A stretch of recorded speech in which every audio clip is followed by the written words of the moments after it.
حالا داور میگذاره بازی دنبال بشه. کیم جین سو پرتاب میکنه توی رفت و برگشت. خود کیم جین سو پاس رو عقب. کی سون دیونگ در منطقه جریمه، فرصت برای بازیکن کره و توی دروازه. گل برای تیم کره جنوبی. حرکت عالی و ضربه لی جونگ هیوپ که گل تیم کره جنوبی رو به ثمر میرسونه.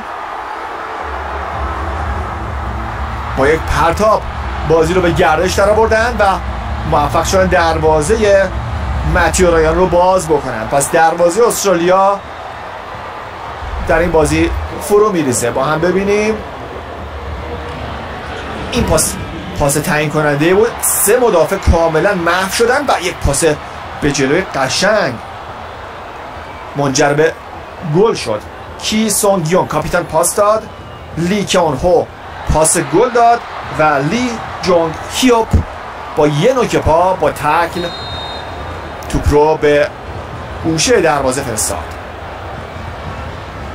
برای سومین